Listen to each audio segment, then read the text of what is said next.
Welcome to Mattys Mental Health Podcast, aiming to spread awareness on mental health by sharing the real life stories. I'm here with Vanja, Beric, all the way from the land of the down under. How you doing? Good, thank you. How are you? Doing well. It's the evening time where you're at. It's the morning here. How was your day today? It was pretty great. I spent it with my daughter, so the best time. Oh, nice. We connected on Facebook, and thank you for connecting and want to come on. You're doing some cool things. I'll let you introduce. Why don't you introduce a little bit about what you're doing and what you do? And what you do. Thank you for having me on. What I do is I'm a counsellor, so a registered counsellor in Australia, and I work with people all over the world in building or finding their self-belief.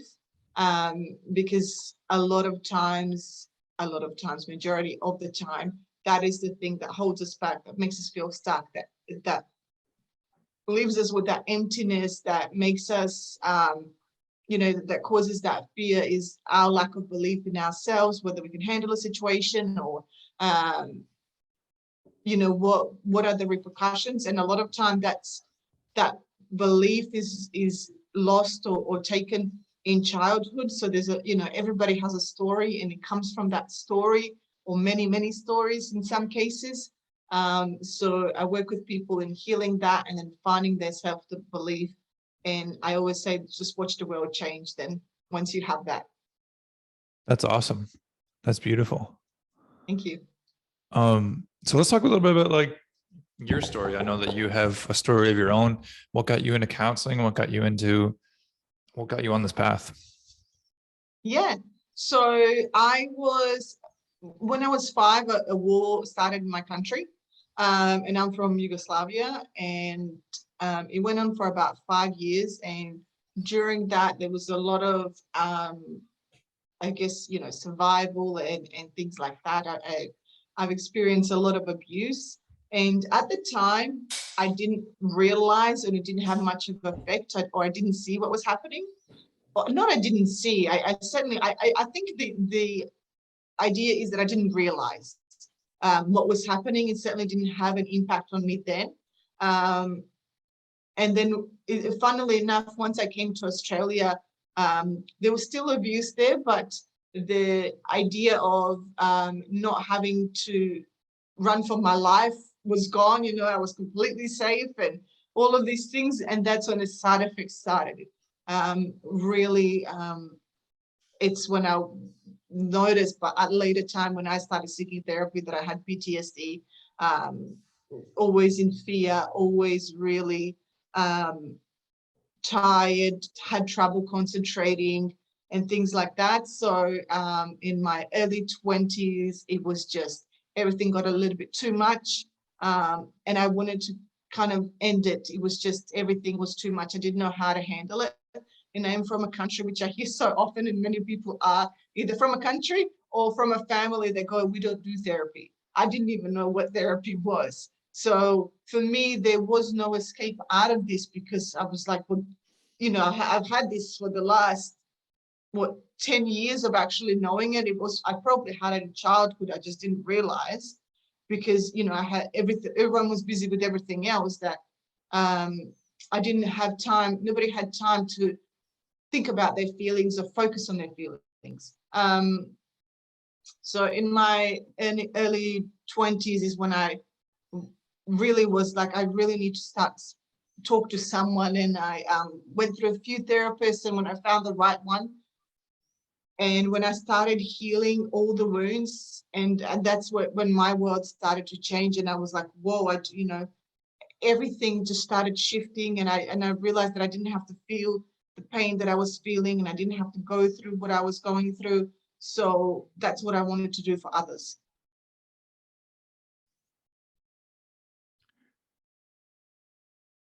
I think that's so awesome. Like, to even just the starting from a point where like a family or even a country that like we don't do therapy, to going through it and then even like becoming one yourself. It's almost like full circle. Yeah. And yeah, it really was like, when I went to therapy, I didn't tell anyone. because I didn't actually know why it was we don't do therapy. We just don't. We're at the point where, and I'm not sure whether it exists now, but certainly when we were there, counseling didn't exist. There was psychiatry, and there was certainly psychologists, and they were working in hospitals with people who, had trouble being in society, if they had schizophrenia or things like that. Those you could call mental health issues, and that was where it stopped, kind of thing. So people who had trouble at home, marriage troubles, anything like that, you were just meant to deal with it. Tough, isn't it? Yeah. Just meant to deal with it. Yes. Figure it out on your own. You got it. Exactly. Keep on keeping on. Yeah, or just pretend it's not there. That's another probably avenue. Probably the most common, I'd imagine. Yeah, I would say so. And I think today's life really, unfortunately, allows that, because we're all so busy. And I think a lot of us, we get so busy, and the idea of it is so we don't, because when we stop, we feel pain. And that's why a lot of people in the pandemic, felt pain, because they had to stop. There was no running anymore. You had to be stuck in your house, and you had to face your problems, and there was no running away from them. They were just going to come out. And in today's rat race, it is so easy to run away, because there's always something to do. And we get that feeling of, we even praise people who are very busy, because when you speak to someone, it's I'm busy. I'm so busy, it's always busy. And it's kind of like a bit of a badge of honor. I'm so busy. I'm so important. Yeah. 100%. You wouldn't believe how important I am. Yes, never exactly. Have free time. Don't even know what free time is. Yeah. No, yeah, I think that's very true. And yeah, it's just so easy to get in in the state of work all week, try to be as successful as possible, then maybe have a day of rest, or maybe you're doing activities and then it's right back to the week. And there's no, there may be all this, and these are just some of my thoughts and what I've seen, even as a coach and stuff, but you may have all these things that you have over here, but it's you're just focusing on what's in front of you all the time. And it's you just keep pushing that back. Yeah. And if it does come up, because there are times where when it comes up, it blows up. Yeah. So we blow up with it. And sometimes there's collateral damage, and other times we're able to maintain it. We just blow up, or we go on a drinking spree, or we go do something crazy, midlife crisis, all of these things. And so just enough to not allow it, for us to stop thinking. So we just go as we go as big as it needs to be for us to stop thinking. And then when we get to that point, I've stopped thinking, okay, now I can come back to my normal life, or I can go to a life that again just doesn't require me to feel. Yes, I think the word is to feel rather than to think. Yeah. As long as I don't feel, because if I feel, then I have so much to deal with. And that sometimes in itself, the idea of dealing with whatever it is that needs to have dealt with feels worse than, I don't know. And I always say that whatever it is that you need to deal with can't be worse than what you've already gone through. Talking about it, thinking about it, feeling it can't be worse than what you've already experienced, because it's a replica of what you experienced. And you already gone through the experience, so you're stronger than you think you are, because we're afraid of, I won't be able to handle it. But if you've gone through the experience and you've handled it, talking about it, feeling it, expressing it in some way, that can't be worse. Right. Right. Yeah. I like that perspective a lot. Um, yeah, it's like, it's almost like it's like a painful thing that happened. It's like you just don't want to look at it anymore. But I think oftentimes like breaking it down, understanding it, feeling it, but I think like understanding it, that's the way out, and probably it's like the most daunting. It's like you don't even want to look at it anymore. You just like there's this painful thing, you don't want to look at it. Yeah, because you've been running away from it for so long. And I think that again, in our head, we created, and it probably is painful, and it was painful, but we created it bigger than the actual event itself, because then we attached a whole lot of things to it. And Yeah. at the end of the day, we may not, because when I go through counseling, and when I counsel through with people, I don't need to know the story necessarily. I don't need to know what happened. I definitely don't need to know the details. What I need to know is how you felt, and what did that mean to you, and what beliefs or how is that now shaping your life. I don't need to know what happened. So, and when I tell that to people, that gives them a sense of relief, because for them to tell the story is very scary. So therefore, allowing them, there's we can heal without going into the details. It's all about the feeling, because that is what's driving your decisions. That's what's driving your feelings, and that's what you're running away from. I'm curious your process from that point. So you've identified the feeling, maybe it was an event, don't necessarily know the details. Where does the journey go from there for people?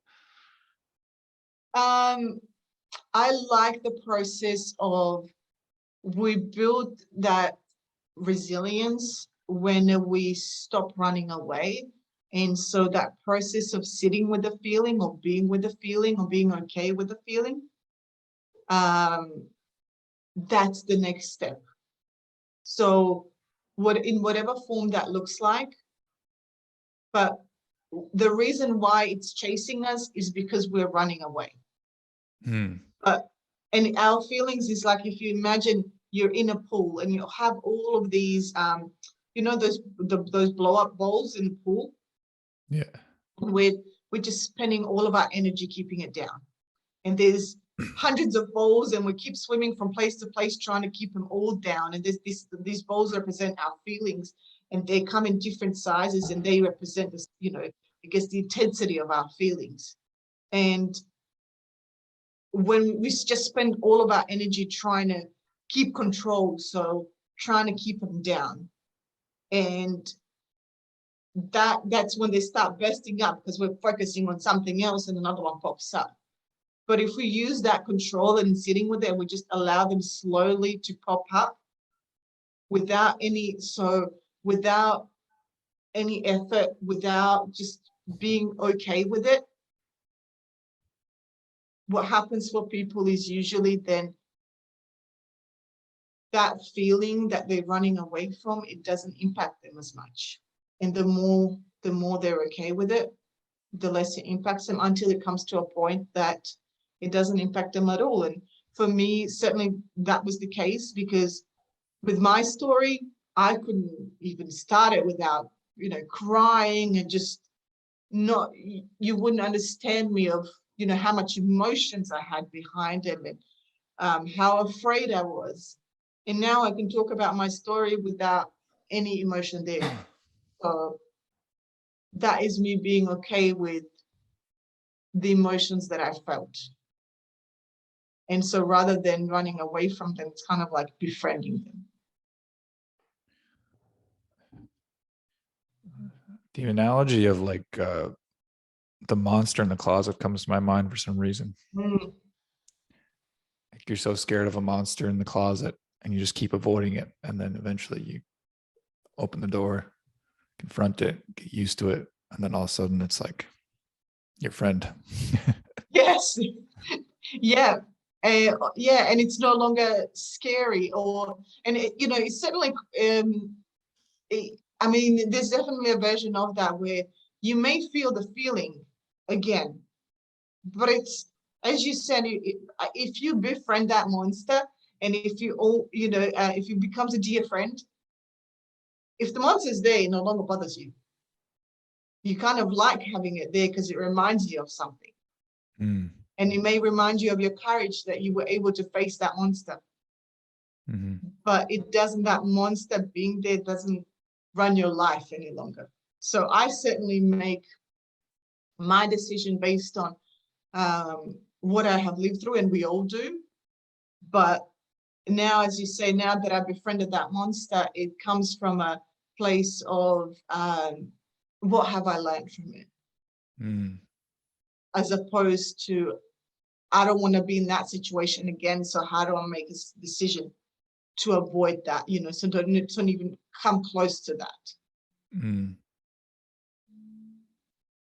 Right. Well, I think it's interesting, even like in your situation, becoming friends with your monster led you to do this, like help people do the same thing. Yeah. And you can understand them probably on a much deeper level if you, than it opposed to maybe that you never done that you never did that. Absolutely. Absolutely. Because I think, and I was the same way, when you see someone that has succeeded in something that you're trying to do, whether it's a pop star or a celebrity or a sports person or something like that. I'm trying to be a pop star. Yeah. But you kind of, we dehumanize them because, like we put them up on a pedestal. Mm. And B, we don't see the effort that went into getting where they are. We kind of, they got there because of this, and it's some advantage that they have that we don't. And what I say, and sometimes when people have a lot of pain, and when they're thinking about healing it, they're going, okay, well, you were able to do that because you have this advantage and I don't. And what I really want people to know and understand, there is really nothing special about me. There's nothing special that I had, there was nothing, I had no advantage. I have no educated parents or anything like that to help me in any way. It was everything me by myself, step by step, a little bit by little bit. I didn't suddenly go into a therapy and I was like, I want to do this, and this, and this. And 2 sessions later, I was done. It was 2 years of therapy, and it's been, I don't know, decades of me still learning and still growing and still making mistakes, and I still lose it. And that's okay. But it's now me being comfortable with whatever life brings at me, however I react or act. I'm comfortable with setting boundaries. I'm comfortable if I break those boundaries. Okay, I can deal with that. That's, it's just having that self-belief and having that comfort in being in the mess of it. And, so for anyone out there who's listening and thinking, I can't do it, don't focus on what you can't do, focus on what you can do, and do that little bit. And then another door will open, and then do that little bit again. I really like that advice. A little bit at a time. I think, like, I was just thinking when you were saying that, like the process of going to like therapy for a couple of years and then like decades of work. I think like people think of it like that, like when they're avoiding the monster, like, oh, this is going to be so much work. There's going to be such a big thing.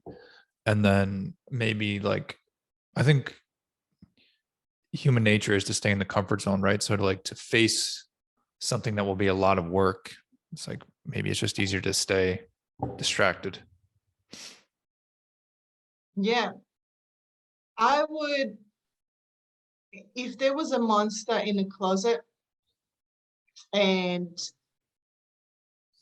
I guess once you got over that initial fear, and once you came back, so you went there the first time, you were okay, and then curiosity, and then you went back, and then you were okay again, and you took a little step closer, and that's what kind of therapy feels like as well. The curiosity of it, and every time that you heal a little bit, you get that sense of liberty and freedom, and you get that sense of, I did something, I faced a fear that terrified me, that stopped me, that did this, that did, and that adrenaline rush.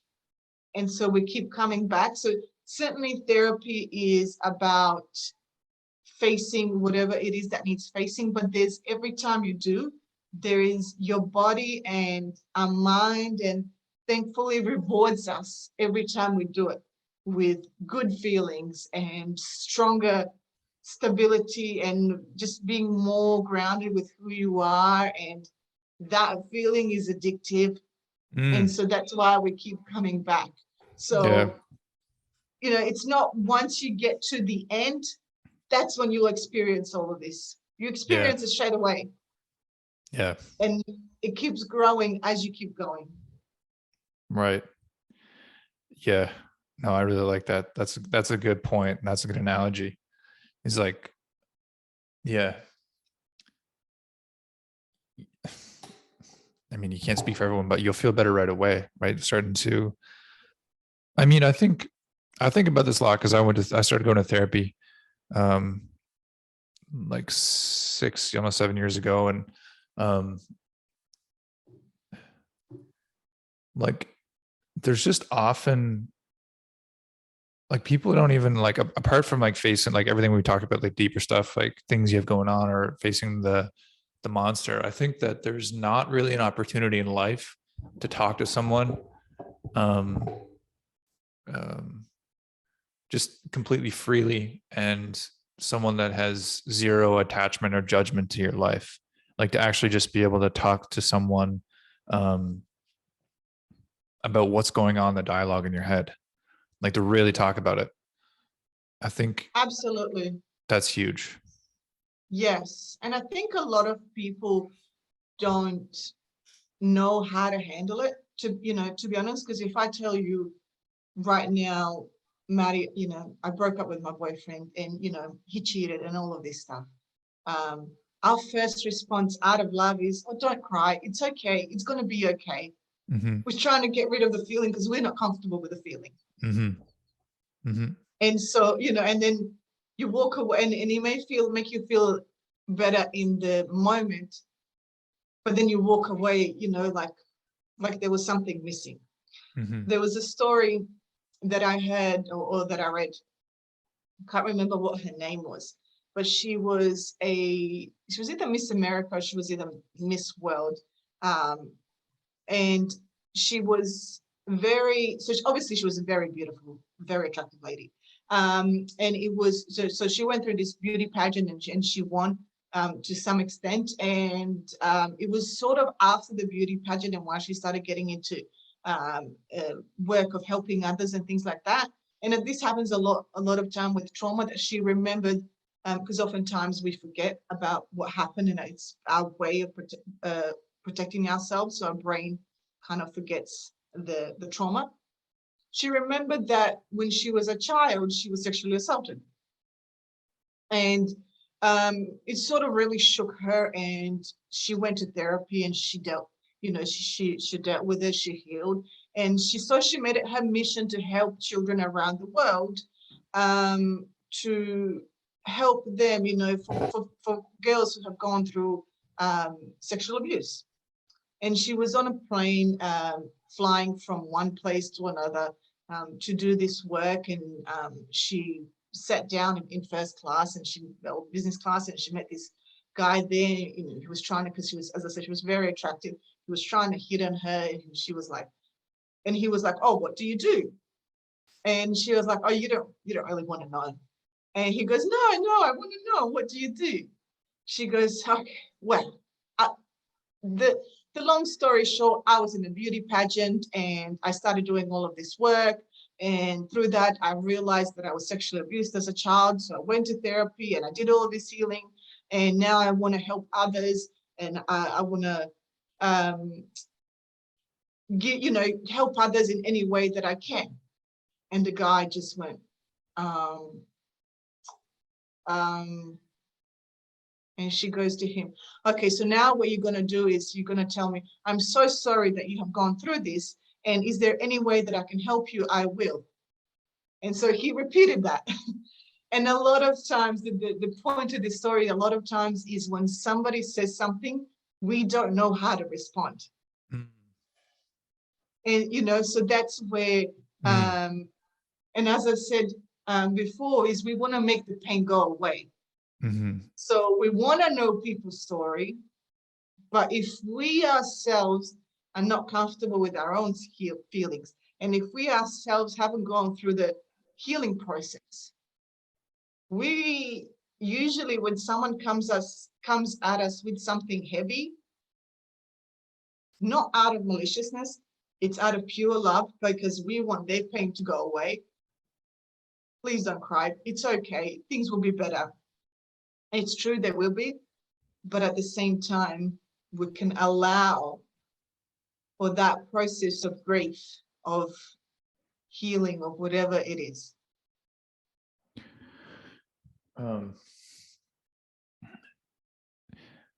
Yeah, that makes sense. That really makes sense with like the haven't done the work themselves. It's like, I don't know how to handle this, or I don't want to look like almost like a mirror. Like, I don't want to think about this myself. Yes. I think there's also too, especially with, and you could probably speak to this well too, especially with like loved ones and close people that are close to you. There's the differentiation between like listening and fixing. Like when someone's opening up to you, like the initial instinct is to try to fix it. Yes. Which, like you said, like I'm trying to get this feeling to go away, or like try to give them advice. Or like, you should do this, this, and this, or like whatever. And like just that understanding that like, okay, they just really need someone to listen to them right now. They don't really need, it doesn't really matter what I say. And like, I don't need to have this elaborate response. It doesn't need to be in the depth that they're going to. It's just like, I'm here and I'm listening to you. Yes, 100%. And it's kind of like that story of that guy not knowing what to say, and we don't, because we're not comfortable, we're not knowing what to say, so we say something. And but if someone is coming to you with something heavy, I urge you to be comfortable with that uncomfortableness, or at least to say, that is so heavy, I really don't know what I can do to help. If there is anything, please let me know. And I just want you to know, that I love you, or I just want to give you a hug. And it's not fixing it, not trying to make the pain go away. It's just going, this is messy, and that's okay. Let's just sit with this being here for a little while, as long as you need. And I think that's where like a counselor, therapist can be very beneficial, where it's like, you probably know this. I think like therapists don't treat their like any family. Like it's kind of like a rule. Yes. And I heard of that before, where it's like, it makes so much sense, where like you would give better advice to a stranger sometimes than you would to like your sister or someone you love, or your spouse, because like their well-being is directly related to your well-being. So you get emotional and you try to fix it. Yes. So I think there's a lot of that when like you open up to like someone that's really close to you sometimes.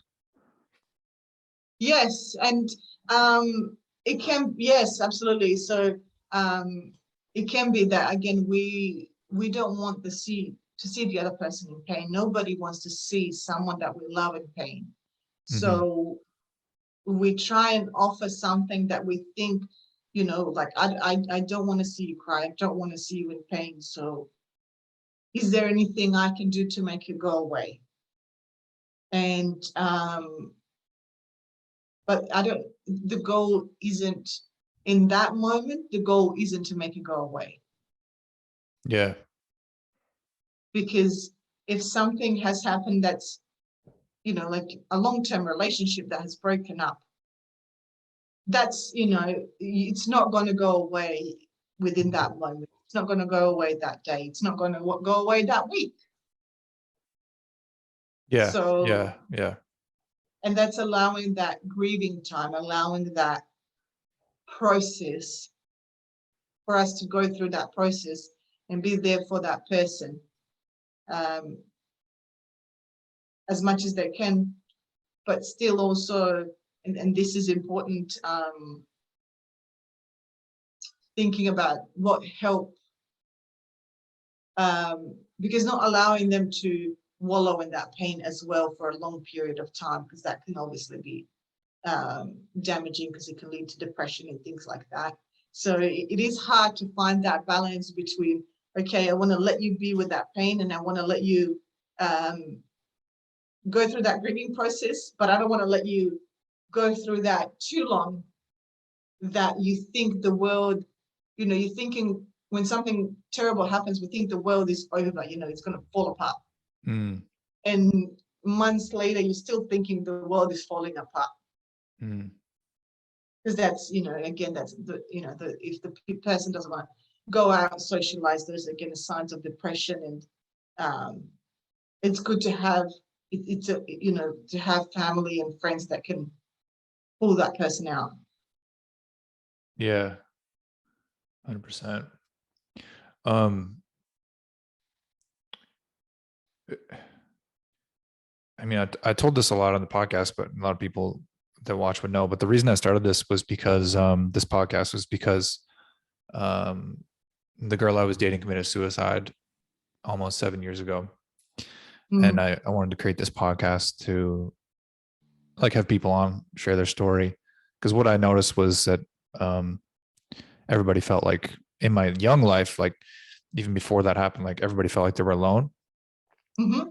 the only ones going through it. But in that grieving process, like just to what you just said there, like I remember there was like a tremendous amount of pain. And the way I would think about it and looking back on it now is like I uh I would have to take time to process it, and I would do that a lot, and feel it and all that stuff. I needed to do that, but at the same time, I always like if I could give advice to anyone or I could give thoughts, it would be like to just to always be trying to go like do what you can in terms of like something that's like normalcy. Like always, like I remember I went to like dinner with my friends not too long after it went off, and it happened rather, and I just had to leave. But it was like Mm-hmm. but then the next time I could stay, you know. So it's like always just trying to do as much as you can, and understanding that like it might be like a lot less than it was before, but just trying to do what you can, and then over time, like you know what I mean, like um, hanging out with your friends for a little bit if you can, hanging out with your family, always trying to do what you can opposed to just isolating all the time. Yes, 100%. So that first one, you probably had to push yourself because I'm sure you weren't feeling up to going out to dinner, but and as you said, you had to leave early, and sometimes you do have to push yourself. One of the ways that um, I suggest, and it really has a great impact on people, is thinking about, so whatever has happened, thinking about how you can serve others with that. And it could mean volunteering, you know, or it could mean, you know, or whatever it is, or, you know, if you can't do it within that space, thinking about, okay, who, is there anyone out there that I can help? because I'm feeling a lot of pain right now, and there are other people feeling pain, and I can't make my pain go away, but maybe I could help with someone else's pain. Mm-hmm. And that helps us to go out there, sometimes go out of ourselves. Mm-hmm. And we're humans that require connection, and we need connection. And I think for anyone who has ever helped anyone, you know that there is no greater joy of pain when you can be of service to someone. Mm-hmm. So if we can do that, I think it's a beautiful thing, and it can help us. While helping someone else, it helps us as well. For sure. I really like the saying, the gift is to the giver. Yes. I really like that. I had a coach on, one of my coaches from football when I was younger, but he's like kind of a mentor. He's a counselor as well. That's something he said, and he talked about like the importance of making connections, because he's like a coach and he does all this stuff, and really connects with a lot of people. He's kind of like a staple of the community. He talks about making connections with people and the importance of that, and that saying the gift is to the giver. And he was just saying, like, when I go down to the field and I'm coaching these kids, and it's like there's a real solid connection there, like a bridge to that other person, and we both know we can walk across. Like, he can message me and be like, "Coach, I want to work on something," and I'd be like, "All right, what time do you want to work on it?" You know, and like seeing people he's coached 15 years later, like I'm 10 years later, and I still go visit him. It's like, you can't, that feeling, you can't replace that with money. No. You can't buy that feeling. But like, to that point, I think that we get a lot out of that. We get a lot out of giving, a lot of connection. Yes, we do. And I do. I haven't actually heard of that. The gift is to the giver, but I absolutely love it. And it is, we go out there to help others, but it's us who, as you said, gets the gift and gets the healing and gets perspective in life and gets connection. And that's what's so beautiful about it, because when we go out there with no agenda, no intentions, just allow me to help, and I'm here to help. That's us, vulnerable, with our guards down, just looking, you know, creating connection and just looking how we can help to others. And I've heard someone say, if money doesn't make you rich, if money doesn't make you happy, you haven't given enough of it away. And it's that same thing. Yeah. So whatever it is you're doing, thinking about how you can help others, that will bring you happiness more than you've ever imagined. Yeah, I think it's like fulfillment on some level, you know, because it's like, it's the kind of happiness that doesn't go away. Like, if you really help someone change their life, like, you must feel this. It's like, and maybe you see them later after you guys don't work together anymore, or you see the progress, and it's like, man. And then you just think about, like, you know, they did the work, you did maybe you've helped facilitate it, but you just think about like how that will impact the rest of their life. It's like, that just gives you a feeling that can't be replaced with anything else. Absolutely. I've recently had a client, and we sort of we finished up. We kind of go from we space them out in terms of sessions, so in terms of frequency, and when you get to that last stage of spacing out, and we look back at the first sessions and how they were, and now they're able to do their own, I guess, therapy and talk through the issues themselves and things like that. And I love that's the favorite part of my session, that, you know, look how much growth there was there. And look at, you know, everything that you've done up and, you know, until now. And I mean, that's just, and it's an amazing feeling. And to be able to do that for people every day is just the best feeling. Awesome. It's an awesome job. Yes, it's very cool. Okay. I'm just trying to think, like you mentioned, like self-esteem being a big piece, a big common theme that you see over and over again. Yeah, absolutely. I'm just trying to think of like a question, maybe if someone's watching, like, is there maybe for a person that's like in that position where they are, let's say, pushing it off, but they might not know it, you know, so they're doing all the things. What would you say would be like some key identifiers to be like, okay, there might be something here that's worth looking at? I would say pick an area of your life, whether it be relationship, money, career, health, whatever, relationship with parents or whatever it is. And so the one that kind of is on your mind the most, the one that gives you the most stress. And thinking about that situation and the feelings that are associated when you think of that. Have you felt them before? Have you been here before? Have you fought this battle before? And chances are it's always a yes.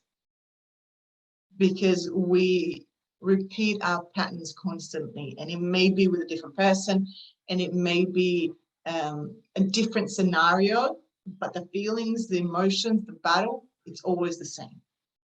And chances are, once you identify that you will be repeating it in different areas of your life. Or again, it's so we're not necessarily focusing on the action, on the doing, on the story. I'm more talking about the emotion, the stuff that keeps you down, the stuff that brought you, you know, makes you feel stressed or anxious or depressed. You've been here before, and that's an indicator that this is not the first time you felt it. And then if you go back, you may go back, and I also felt, you know, within relationships as well, you know, I also felt in that relationship and that relationship and that relationship and relationship with my parents and this and that, you know, and that's kind of an indicator to start thinking about, all right, there's something there, you know, this is something for me to work with now, because now I'm noticing. And that's also, it's a very good thing for you, because it also creates awareness for you now. Because through our rat race, through our running, we really don't have awareness of what we're feeling, what's going on. We have an awareness that something's up, because we feel the stress and we, you know, we see the side effects, we see the symptoms, but we don't know why. So thinking about our patterns and how you lived through this before, this feeling, this emotion, this battle. So creating awareness around that can give you an idea to start somewhere. Right. Right. I really like that. I really like that. Especially with like the patterns. Like from what I've seen, I think that's, even in my own life, I think that's so true. Like it's kind of a mind-blowing thing when you think about like, oh, this is kind of how it started. I mean, when you start to dig into it, and then it's like, it's just patterns and patterns of this, me playing this out over and over again.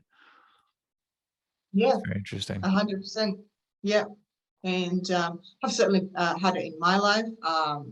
when I first started, and especially you can see it when you start something, because you can see the fear, the everything, you know, when you move to a new job or you move to a new school or something's new in your life.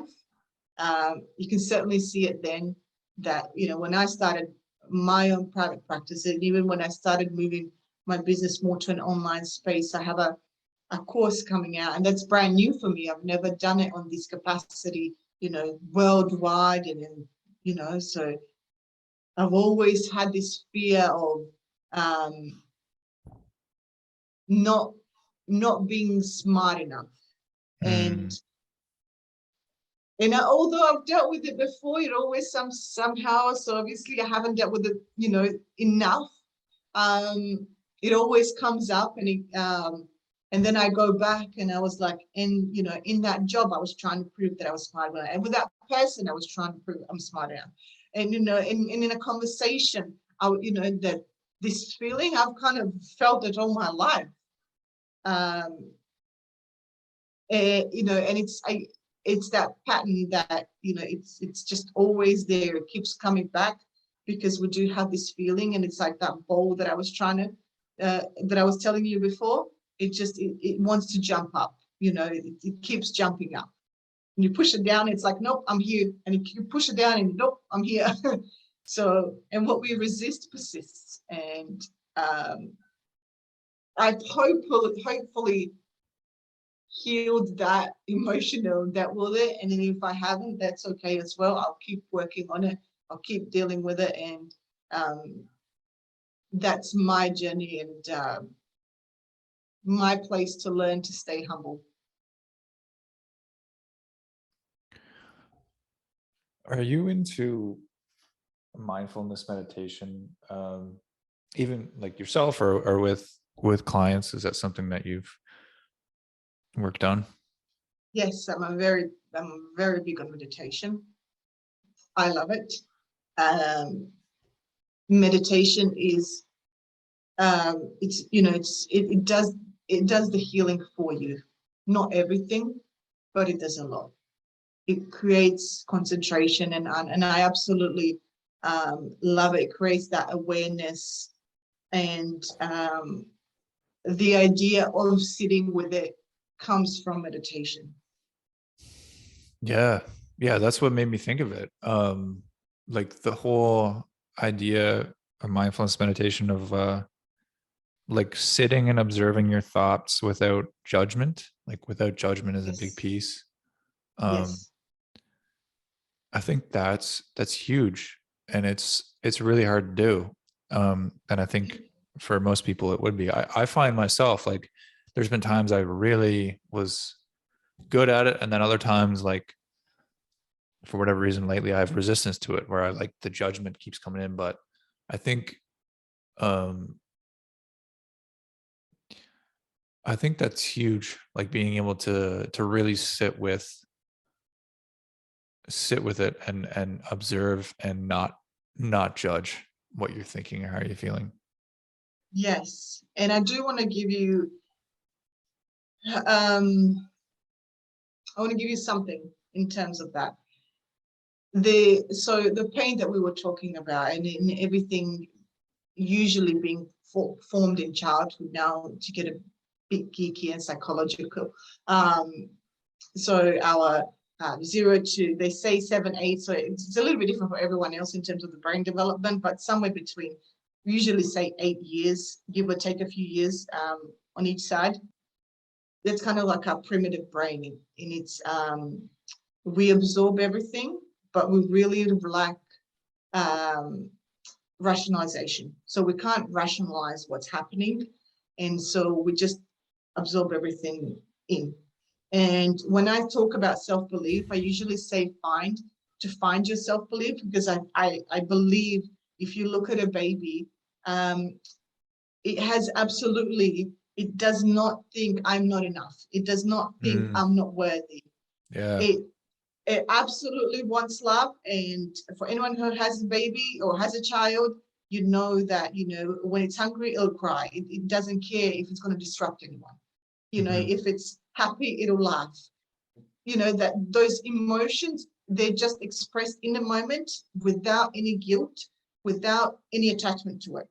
And the moment that whatever it is they're going through is dealt with, it's gone. So, and I do believe we always had that belief within ourselves that we are enough, that we are worthy, that voice, that authentic self, we always had that. It's just throughout those primitive years, we lose it, or, you know, it gets taken away. We get society, parents, whatever happens in our life, trauma shapes us, takes away a little bit. Everybody takes away a little bit, and then whatever's left with, we start repeating those patterns. And different theories and different theorists and different cultures call it a different thing, call it ego, inner child, whatever it is that you want to call it. The idea of your decisions and everything that you are today was created for you to protect yourself as a child. So if you were allowed by nature and somebody told you to stay quiet and constantly told you to stay quiet, and there was consequences when you weren't quiet, you will learn to stay quiet as a way to protect yourself. Yeah. The harder the consequence, usually the faster you learn. But the thing is, in your essence, your authentic self is loud. You want to speak, you want to sing, you want to perform, or whatever it is. Yeah. So when you are judging, or when you're looking at those thoughts with judgment, thinking of it as in Eastern philosophy or ego or an inner child, it was there to protect itself. And the reason why you made that decision was you thought that was the best way to protect yourself. And it takes away that guilt and shame, and because that's what we're judging on, right? What will others think? I'm ashamed, I'm guilty, you know. So again, it's when we add the judgment, we're repeating again probably something that someone told us that stuck with us. Wow. So Yeah. when we're sitting with it, we're meditating and we're watching the thoughts go by, and we're thinking about something we did, and we're like, ooh, like, okay, but I did that because my inner child, my ego thought that was the best way to protect itself. And how much pain must that child felt to think that was the best way to protect itself? So coming from a place of compassion and love, Yeah. Opposed to that will judgment. be, yeah, that will be the antidote to the judgment. Wow. That's really good advice. I really like how you broke that down.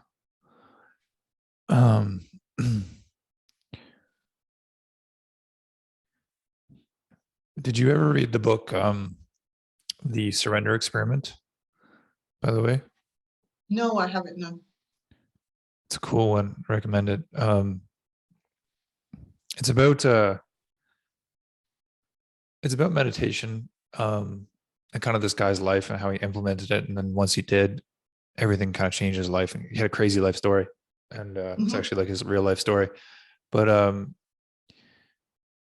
he talks about in the way he broke it down really clicked for me. And like he talked about just being aware that there was a voice in his head one day.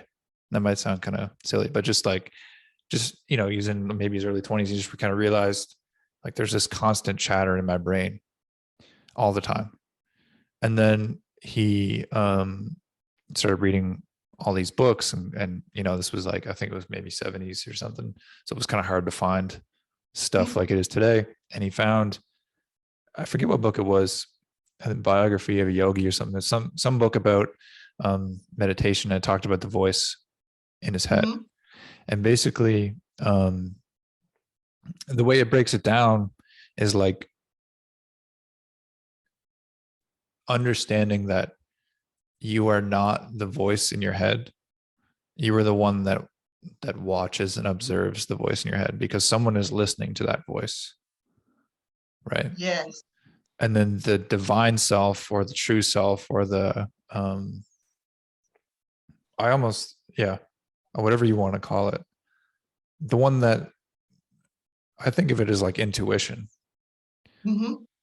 like um the one that knows, like you have all these thoughts like, oh, this is going to work out, but then the one that knows like, okay, this, I'll actually be fine, I'll know I'll be fine, or like, I Mm-hmm. think I should go this way right now, I think I should do this now.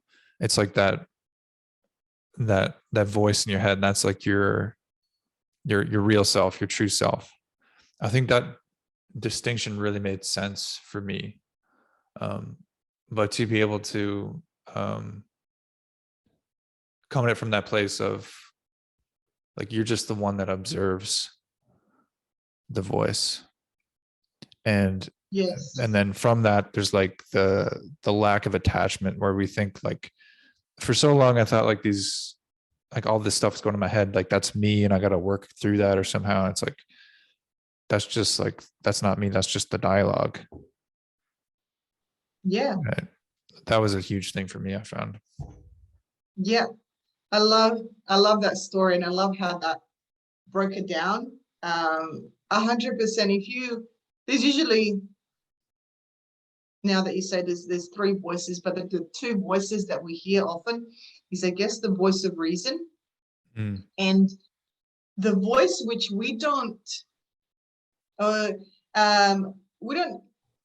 notice, or we don't have conscious awareness of. So, for example, if I ask you, let's go bungee jumping or something, there's the voice in your head that will go, oh yeah, let's do it. But then there's something else that, if you're fearful of heights or something like that, that will make you go, ooh, do I really want to go? Like, what am I saying yes to? And things like that. And that voice, if you sit with it long enough, and if you listen to it, again, without judgment, in exploration, you'll actually start repeating the words that someone else has told you. And it's, so if you're being fearful, and and I asked you to go bungee jumping with me or something like that, you won't do it right, or you won't, you're not strong enough for that, or you're not decent for that, or you're not, so that's the voice. And it's, as I said, we don't often give it, it's the one that runs our life, but we don't often want to listen to it. And that voice of intuition is our authentic self. And it's kind of like, and it's a feeling I have, and you can tell me whether you have the same feeling. It's kind of like you're going through life, but you feel like something has your back. You almost feel protected in a way. And whether it's, I believe in myself, and I believe that whatever happens in life, I will handle it, no matter how stressful it is. And whatever life throws at me, I will handle it. I will find a way out.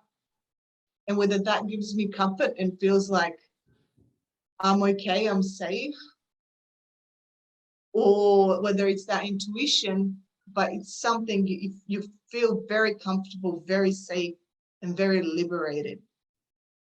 Do you have the same? Yes.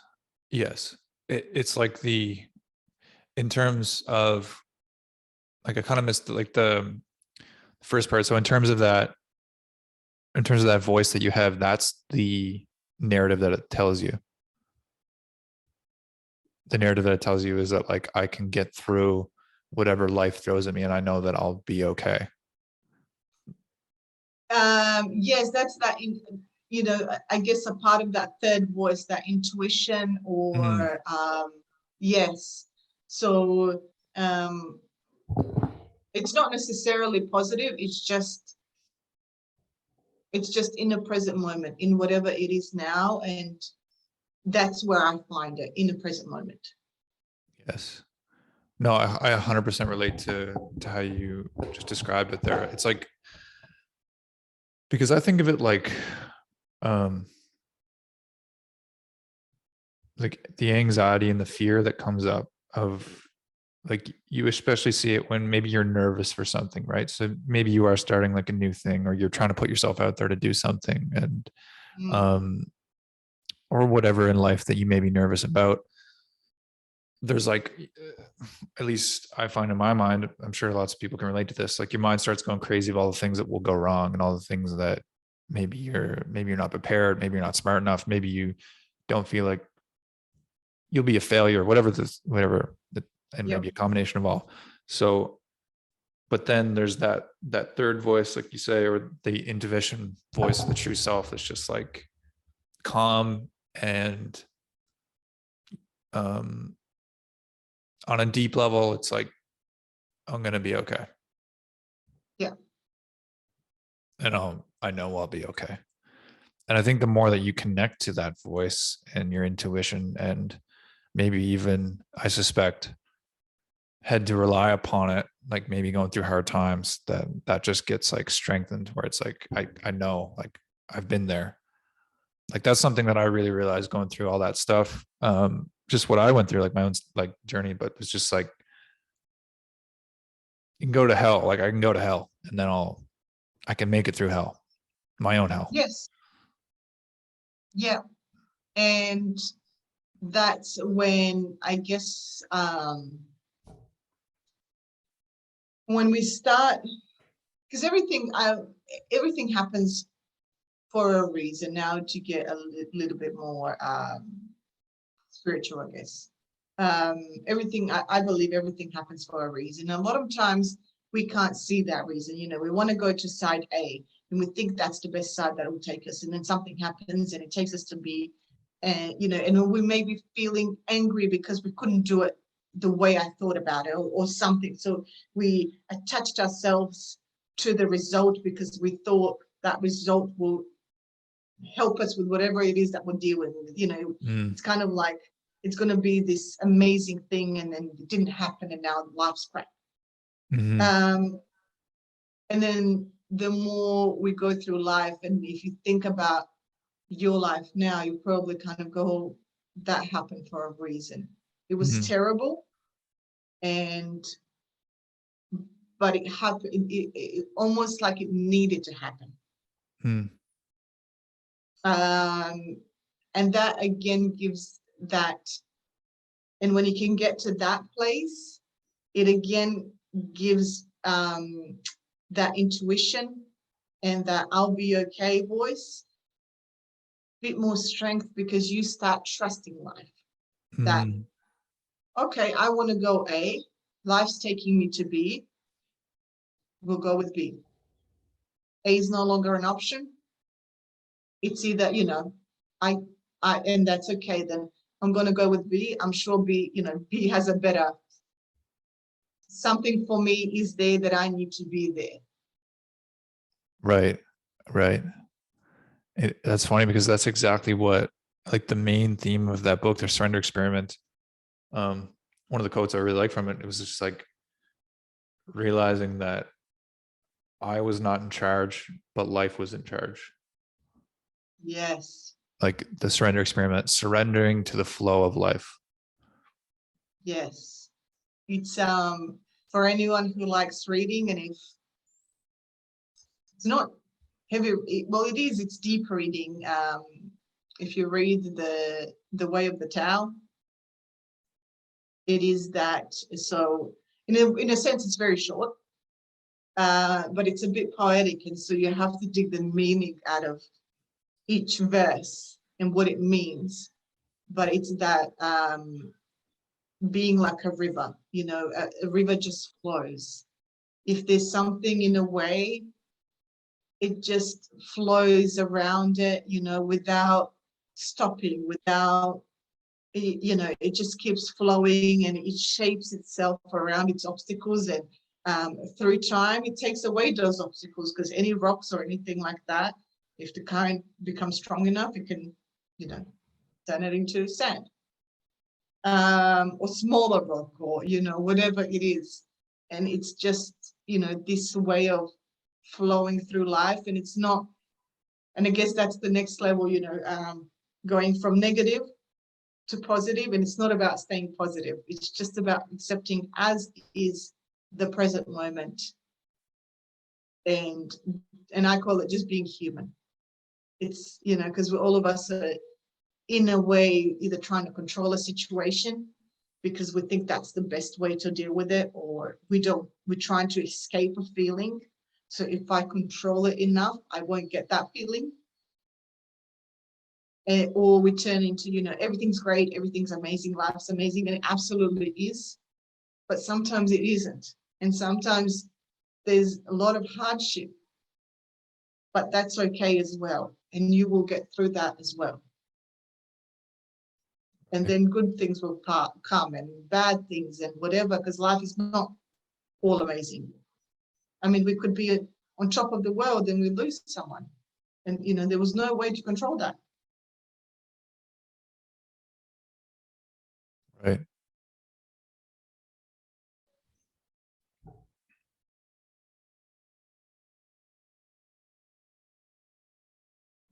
I think it goes back to like the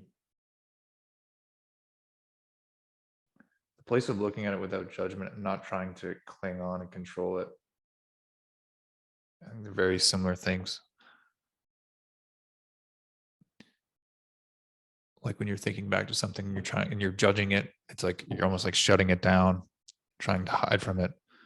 And then in life too, when you have this certain idea of how life should be, and then when it's not that, it's like being able to look at all of it without judgment. Yes. And that's the challenge. But if you rise up to the challenge, it's very rewarding. And to get to that, I think a lot of time, especially people who have experienced trauma, a lot of time it's that trauma that holds us back, because it really does run our life, especially for someone who has experienced trauma in childhood. It shapes our brain. And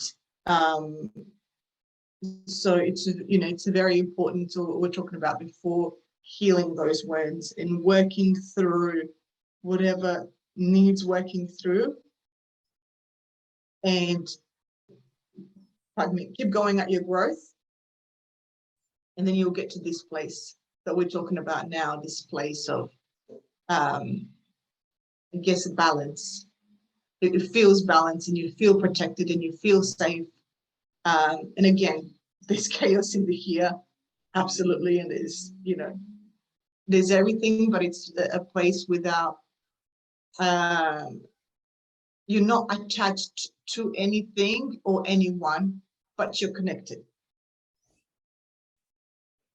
And there's freedom in that, and there's freedom in, and so you are okay with being whoever it is you are, and making whatever decisions you're making, and making mistakes, and just being whatever it is that you want to be. And a lot of people aren't that, they are who life shaped them to be, or who someone else wants them to be. Mm-hmm. There's a lot of people, because you hear this so often. Again, we talk either midlife crisis, or I'm going to find myself, and that's that. That's who you're looking for. When you're finding yourself, that's what you're trying to find. Right. The authentic self. Yep.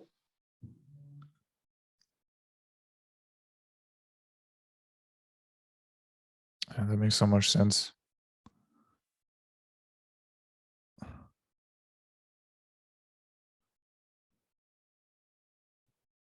Everything was so good when we were babies. Oh, Screwed it all up. Yeah. Well, and then life happened, and our parents and society, I think, even again, for those who experienced trauma, they did the best they could with what they had. And that can be really hard, for some people to accept, because some people didn't have the greatest parents. And that really impacted on who they are today. And I certainly see that a lot. I see them not being the greatest parents they could be today, and not when they were certainly children. And I guess just remembering that everyone has their own story, everyone has their own pain, everyone has their own life, and we're all just doing the best we can with what we have. And we can only focus on ourselves and thinking about how can I, where and how can I learn, educate, whatever it is, so that I can have more to give.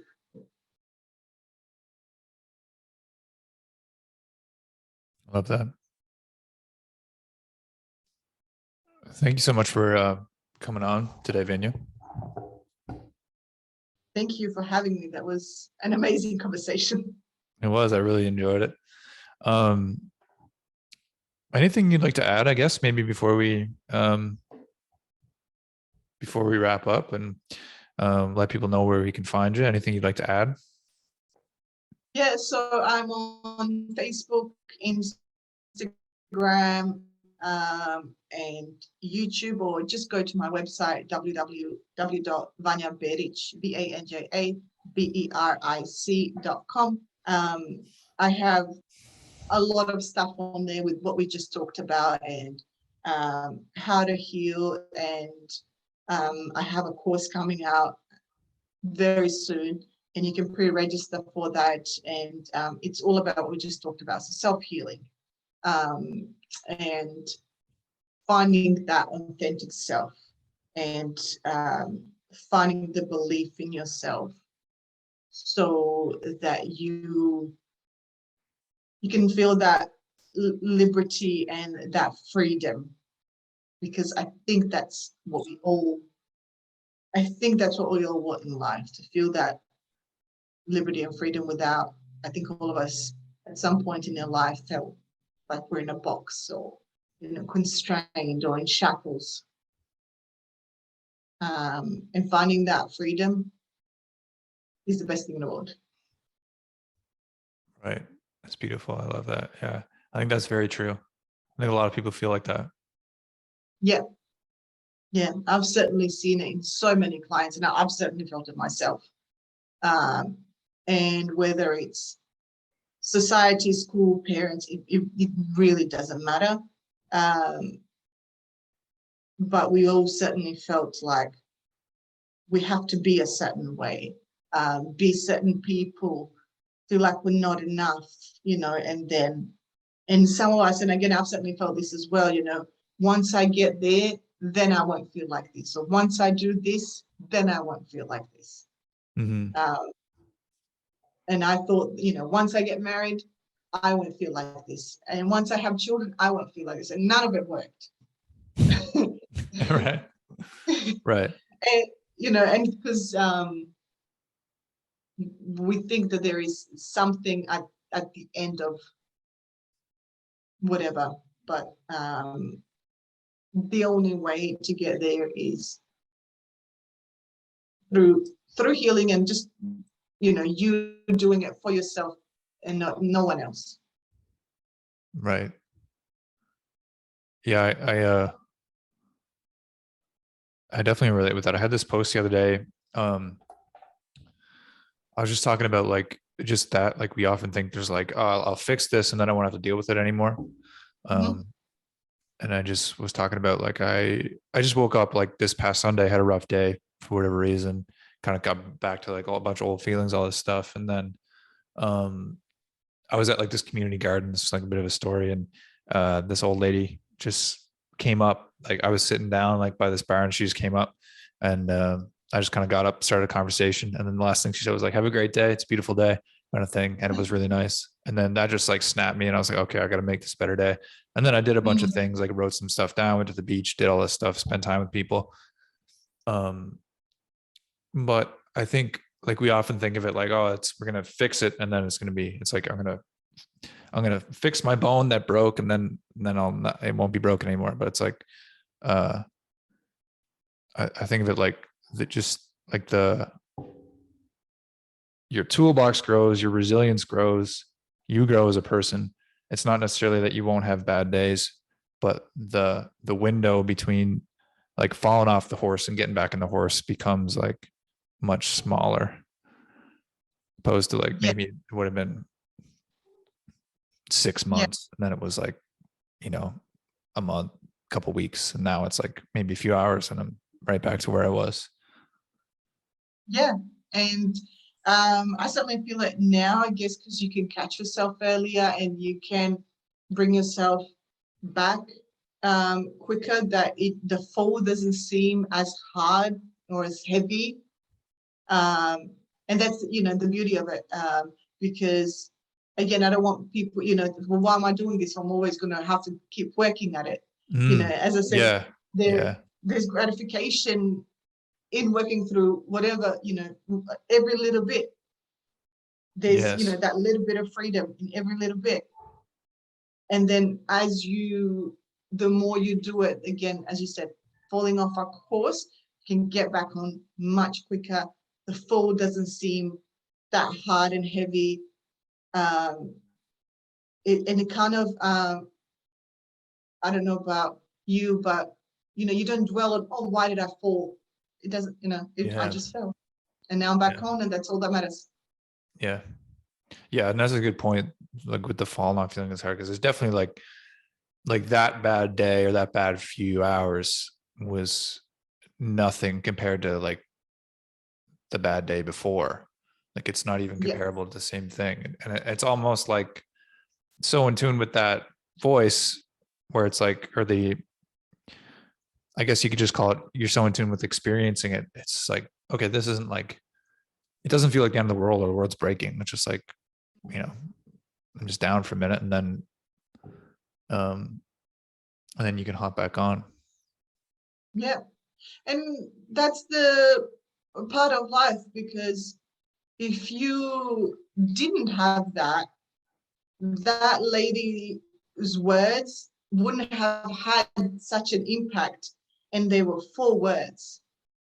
So we do need to fall every now and again to appreciate what it's like to stay on, and to appreciate and stay grateful for everything else, because how would you know what happiness is if you don't know what sadness is? How would you appreciate people in your life if you never lost anyone? Yeah. So yeah, they're part of life and they're necessary. 100%. It's like the appreciating the light. How can you really, if you never seen the darkness? Yes. Yeah. Because if all you've seen is light, then that's all you know, then you expect that everyone else to see light. So you don't put any appreciation into it, because it's kind of like a given. It's always going to be light. Have you, I feel like we could talk for a long time, but have you got into the, like, I don't know if you heard of it, it's called like shadow work or like dark psychology? I've heard of it, yes. I haven't delved too much into it, but again, I think it's, from my understanding, it's just another word or version of ego or inner child, or in CBT, which is, I guess, the psychological most researched theory is that core feeling. So it's all about that. From what I understand it, it's kind of like that ego side of things. Yeah, 100%. Now you mentioned it's definitely like that. There's this workbook I'm going through. It's just like 100 days of healing. It's called shadow work. So it's like dark psychology, and it's definitely related to everything you just said. But it's like uh, there's just questions in it, like what's your worst trait and why?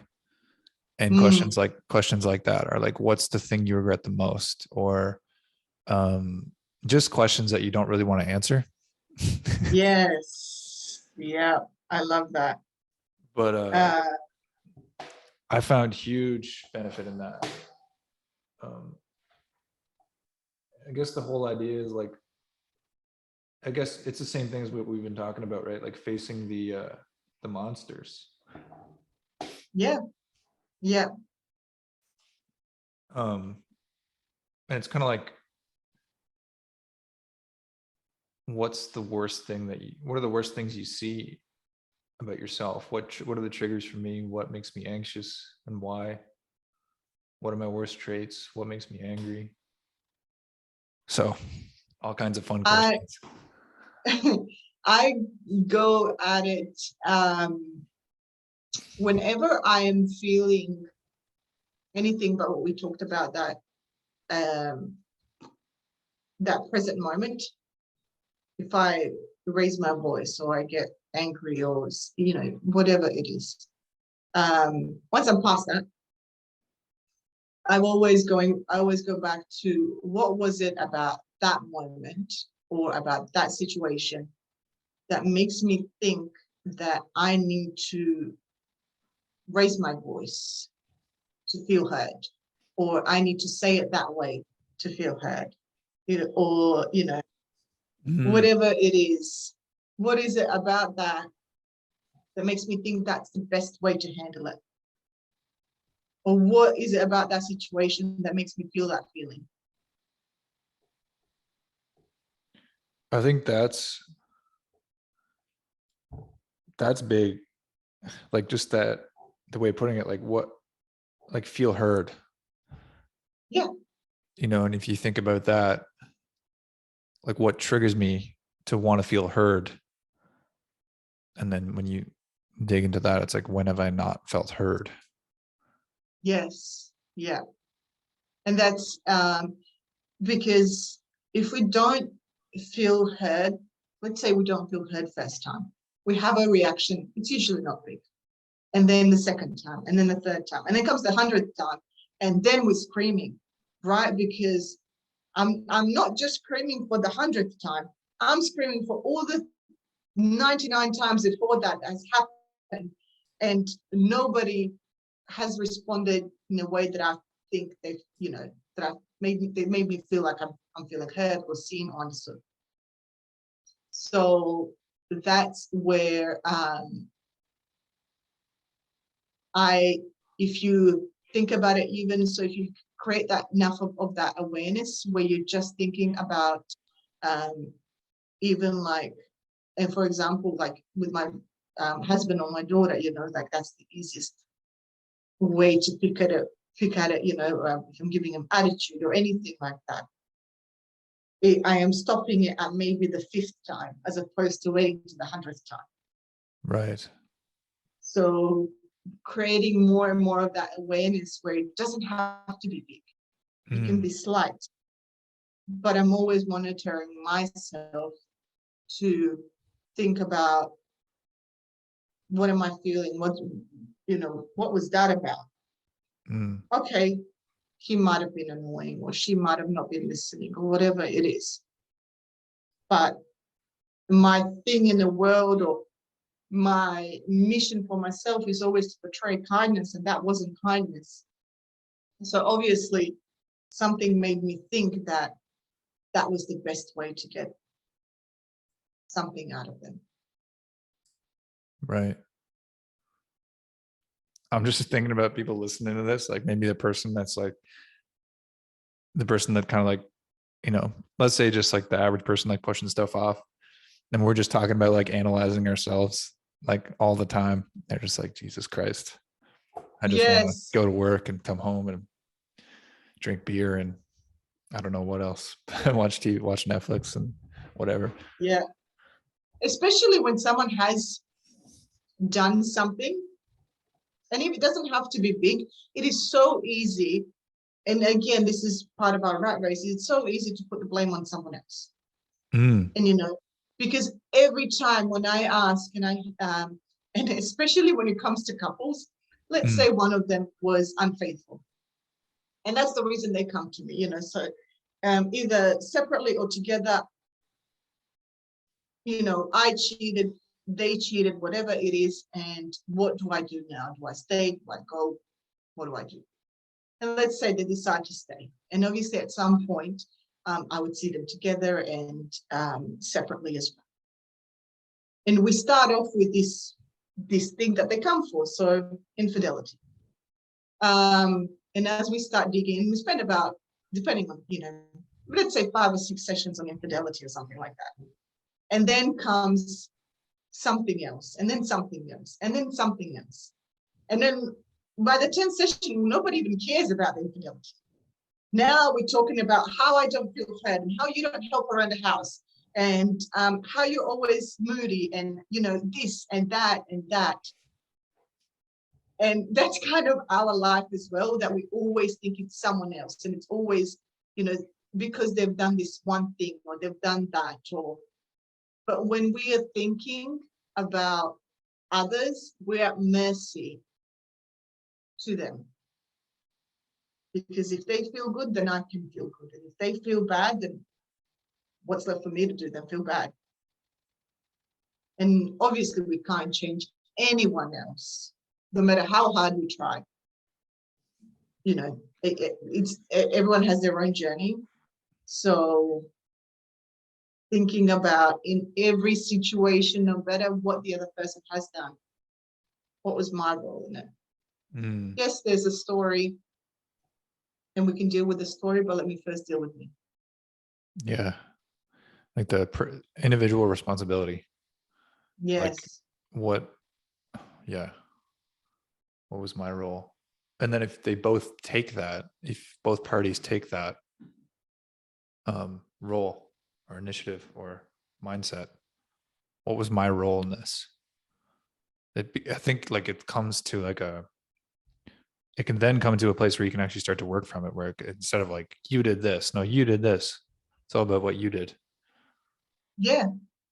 Yeah. Because if you're shifting blame, as you said, there's nothing to work with. And when people ask me what's the number one secret to a relationship, or what's the one thing, and usually people say communication, but I say it's self-growth. Because we can talk about things, I don't know whether this is just an Aussie saying or but we can talk about things till the cows come home. Yeah. That's Canadian saying too. Okay. But it's still, if we're just going back and forth on the story and on the same thing, we're really not talking about anything. Yeah. I mean, like there's communication. It goes back to like what we were talking about the first place too. It's like they have to be listening, they have to understand, they have to be coming at it from like, like self-growth is a good way to put it, like a place of like humbleness, like what can I do, what was my role, like how can we actually fix this? We're both coming at it from that angle, opposed to like you can just spat at each other and be like, you should do this, I should do this, whatever. Yeah. Or but to come from it from a place of that, we need to put our defenses down. And for us to put our defenses down, we need to feel safe. And then for us to feel safe, we need to do that healing, do that work, and do, that, okay, it might get a bit tumultuous now, but then I'm going to heal that as well. And I'm going to, that's another thing for me to work through. Because we can't have an honest conversation or have that deep conversation if we're not vulnerable with each other. And if our defenses are up. Because everything you say is going to bounce off of my defense. Yes, right. Um, this might be kind of like a big kind of general question, but I'd be curious to think of your thoughts on this. Like I think about this sometimes, like specifically with relationships, because of just what we're talking about right now. And then maybe like the 50% divorce rate that is Mm. the reality, but also mental health in general, and how common it is. Do you think there's like something missing in society in some place, whether that's in school or maybe that's like some spiritual practice? Maybe it's something where um like people need that could help on like kind of a mass scale. Like it seems like people need a framework for this stuff or need to be taught this earlier, like even how to do this work in yourself. And I think that would really help with the relationships, but also how to like actually communicate in the right way and to um manage relationships and to do all this stuff. Like it just seems like there's a huge gap somewhere. And I don't know like if it's the same in every culture, but I mean I live in North America. Australia is, and it's all Mm. like the same kind of stuff. Yeah. I'm curious your thoughts, if you have any. Yeah, I mean, certainly it would be something that would be beneficial in schools, even if we don't take it and if we don't act upon it now. It's a tool that we have that when things get tough, I can draw upon. Oh, I remember that in school we talked about that, or just it's enough to plant that seed, Mm, and then when we're ready, we can water it. I mm, think majority of the time, um, in terms of our emotions, the people that actually influence us are the people that are closest to us. So usually our family members or our caregivers or whatever it is. And I work with people in terms of conscious parenting. And it's about when I have a toddler, she's, so 3-year-old, and they have a lot of tantrums. It's just, there's just a point where nothing goes right. It's usually because they're tired or hungry or something like that.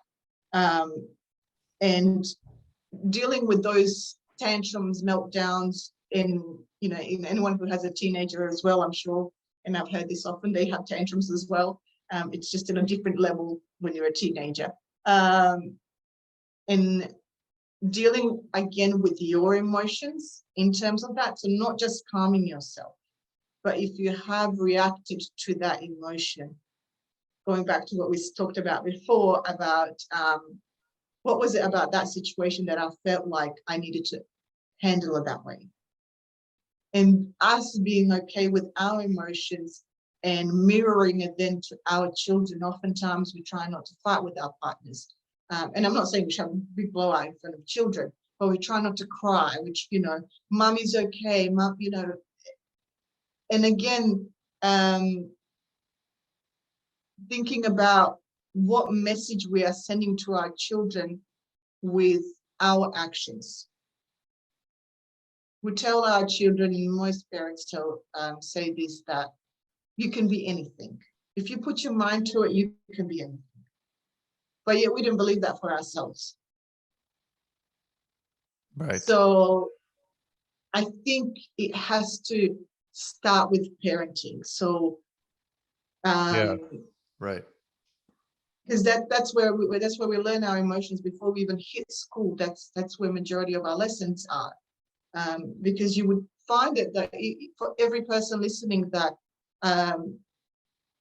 your emotions are usually a replica of one of your parents, or a mashup of your parents or guardians or whoever you had close to you, or you're trying to be completely different to one of your parents, but you're still portraying the same emotion, but it's the actions.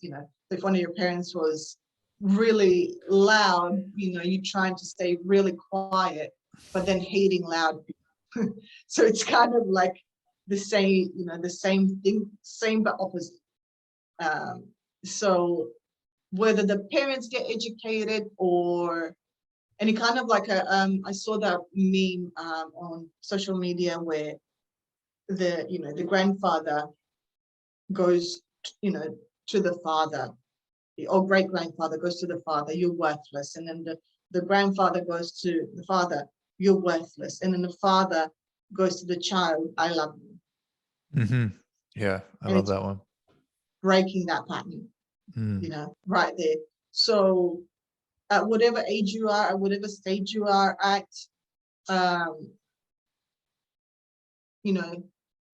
doing that work, if not for us, then for our children. Right. Right. I love that with the parents. I think we'll end it there. I think we could talk all night where you are, all morning where I am. Almost 11. But yeah, I really enjoyed this, Vanja, and I appreciate you coming on and chatting through all this stuff. Thank you so much for having me on. I certainly enjoyed it, 2-hour conversation. So maybe just quickly again, VanjaBeric.com. That's where you can find you. Yes. Definitely go check her out if you'd like some help.